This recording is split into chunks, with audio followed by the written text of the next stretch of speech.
پیارے آقا حضور علیہ الصلوۃ والسلام کا نور محمد صلی اللہ علیہ وآلہ وسلم جب حضرت اما آمنہ کے شکم اطہر کے اندر جلوہ گر ہوا تو دوسرے دن جناب عبداللہ آقا علیہ الصلوۃ والسلام کے والد یہ بازار کے اندر جاتے ہیں. وہ جو کہنا عورت تھی نا اس نے دیکھ کر نہ اپنا منہ پھیر لیا. آپ نے رک کر پہلے اس سے کلام کرنا بھی گوارا نہیں کرتے تھے، لیکن آج کھڑے ہو کر پوچھا خیر تو ہے کہ آج تم نے مجھے دیکھ کر اپنا رخ ہی پھیر لیا ہے، پہلے تو ایسا نہیں کرتی تھی. اس نے کہا کہ پہلے میں تمہارے لیے کون سا کھڑی ہوتی تھی، میں نے اپنے علم کے بلبوتے کے اوپر یہ بات دیکھی تھی. اللہ تعالیٰ نے آپ کے پیشانی کے اندر نور محمد کو رکھا ہے اور میں یہ چاہتی تھی کسی نہ کسی طریقے سے وہ نور محمد میرے اندر آ جائے اور میں نبی آخر زمان کی ماں بن جاؤں، لیکن آپ نے میرے اوپر توجہ نہیں دی. آج وہ مجھے نظر نہیں آیا، لگتا ہے کہ کوئی اور لے گیا ہے. کہا ہاں میری شادی ہوئی ہے، اللہ تعالی نے مجھے بیوی دی ہے جس کا نام حضرت اما آمنہ ہے. اللہ تعالی نے اسے جو ہے نا یہ اعزاز بخشا ہے کہ وہ امام الانبیاء کی ماں بنی ہے.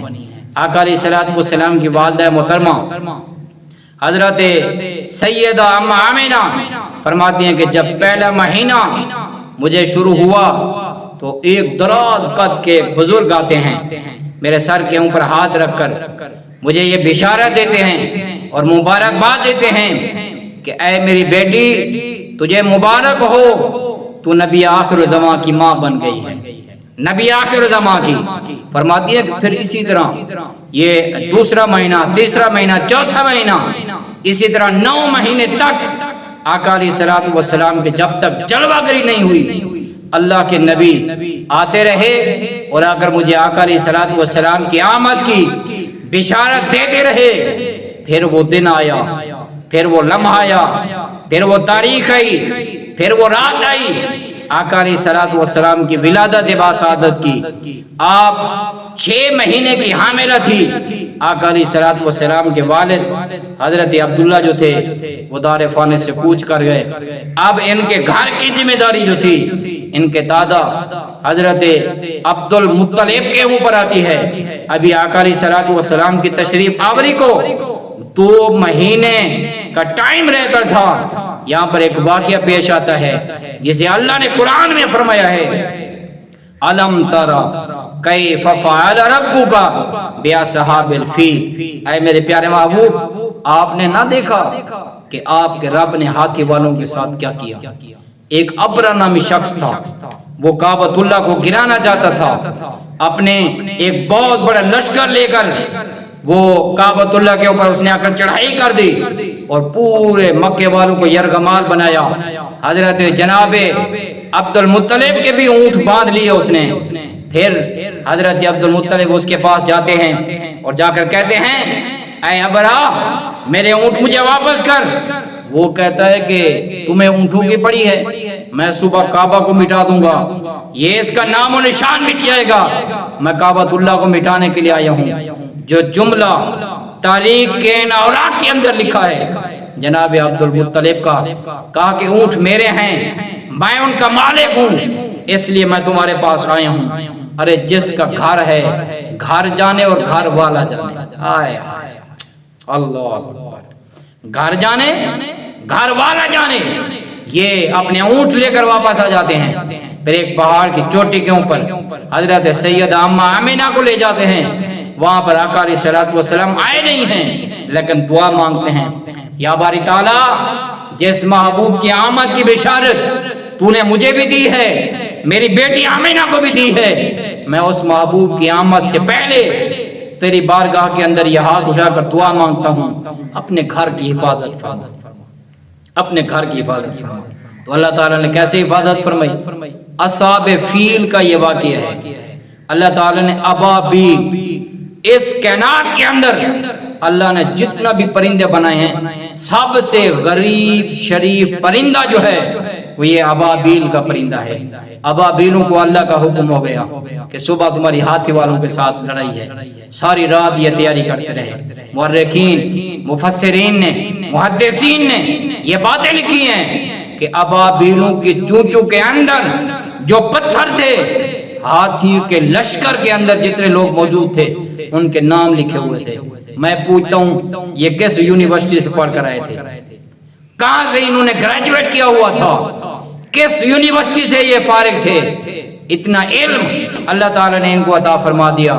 مولوی ماننے پہ آ جائے ابابیلوں کے علم کو مان جاتا ہے، اور نام ماننے پہ آ جائے تو امام الانبیاء کے علم کی نفی کر دیتا ہے، میرے محبوب کے علم کی نفی کرتا ہے، اور کہتا ہے کہ اسے تو علم ہی نہیں تھا.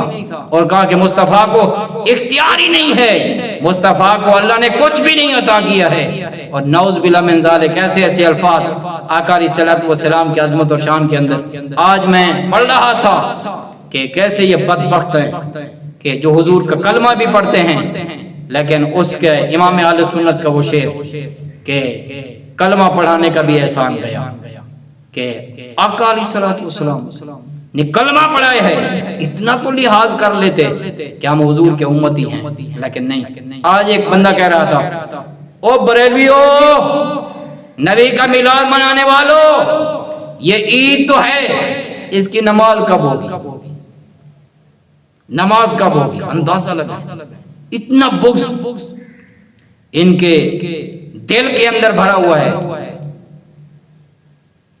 کہ آقا علیہ الصلوۃ والسلام کے میلاد کا مذاق اڑا رہے ہیں، آقا علیہ الصلوۃ والسلام کی عظمت و شان کا، آمد مصطفیٰ کا انکار کر رہے ہیں.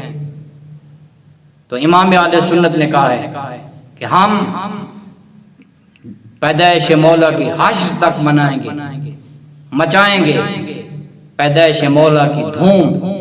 کہ کیوں؟ اس لیے کہ ہم شہر فارس کے قلعے کو گراتے جائیں گے، اور کہا کہ نجد کے قلعے کو گراتے جائیں گے.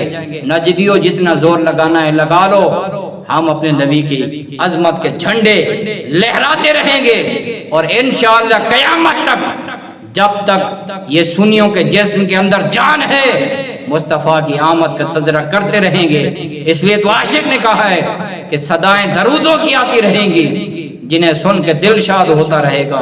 خدا اہل سنت کو آباد رکھے، محمد کا میلاد ہوتا رہے گا. بہرحال آقا علیہ الصلوۃ والسلام کے پیارے غلام حضرت عبد المطلب کی دعا قبول ہوئی. اللہ تعالی نے ابرا نامی شخص کے اس لشکر کو ملیہ میٹ کروا دیا، نیست و نابود کروا دیا. اور جب ان کی لڑائی ہوئی کسی نے ان سے کہا ابابیلو سے اپنی اوقات دیکھیے، اور ہاتھی والوں کے ساتھ لڑائی. انہوں نے کہا ہماری اوقات کو نہ دیکھو، بھیجنے والی ذات کو دیکھو. بھیجنے والی ذات کس کی ہے؟ اللہ رب العالمین کی ذات ہے.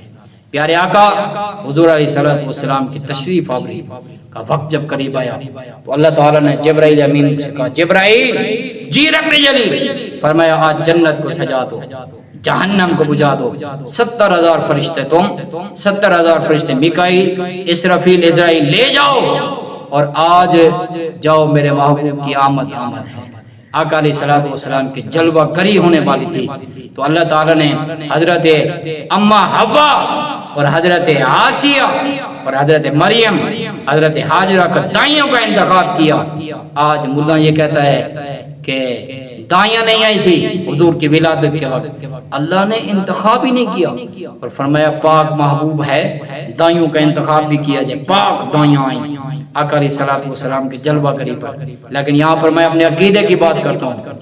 جو ملا یہ کہتا ہے نا کہ میرا نبی نعوذ باللہ من ذالک مر کے مٹی ہو گیا ہے، ارے جس محبوب کی آمد پر ہزاروں سال پہلے انتقال کر جانے والی آج دائیاں عورتیں اللہ تعالیٰ ان کو زندہ کر رہا ہے.